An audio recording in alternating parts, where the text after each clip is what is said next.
Il est clair que être en bonne santé, c'est aussi savoir évacuer ce qui est une scorie, ce qui est un élément négatif. Par exemple, se moucher, c'est une façon d'évacuer quelque chose. Éternuer, c'est une façon d'évacuer quelque chose. Déféquer, c'est aussi une façon d'évacuer quelque chose. Si ces fonctions d'évacuation ne fonctionnent pas bien, eh bien, il y aura des effets pathologiques qui s'en suivront, nécessairement. Et pour pouvoir évacuer, alors effectivement, dans le domaine physiologique, ça paraît évident, mais dans d'autres domaines, il faut qu'il y ait un personnel approprié, de gens qui sont capables de déterminer ce qu'il faut évacuer, ce dont il faut se débarrasser, ce dont il faut faire le deuil en quelque sorte. Et tout le problème est là.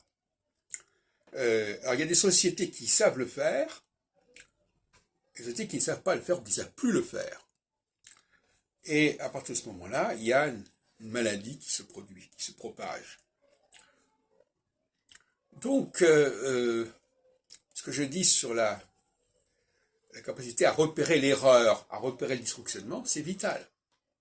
À repérer ce qui est à modifier, à corriger, à rectifier. C'est ce que les Hébreux appellent le tikkun. La correction, la réforme.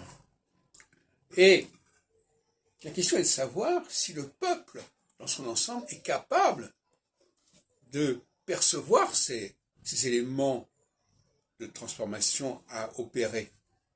Et j'en suis très peu convaincu, pour ma part.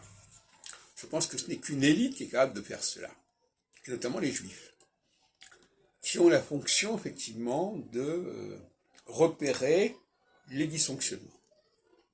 Mais en repérant les dysfonctionnements, ils créent eux-mêmes des dysfonctionnements, quelque part. C'est inévitable. Et donc c'est un cercle vicieux.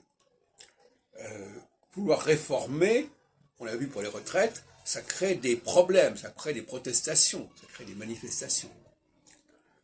Donc on n'en sort jamais de tout ça. Et donc là encore, tout à l'heure je disais qu'il faut accepter l'idée de frustration, ben, il faut aussi accepter l'idée que toute réforme provoque des réactions, que toute volonté de changer quelque chose provoque des réactions. Voilà. C'est la condition humaine de vivre ainsi. Et d'ailleurs, Camus, quand il parle du mythe de Sisyphe, il parle de cela aussi quelque part. Il parle de l'absurdité qui fait qu'il faut toujours tout recommencer. On monte le rocher jusqu'en haut et puis il redescend, etc., etc. Et ça, c'est tout à fait cyclique. C'est comme les vaches maigres et les vaches grasses.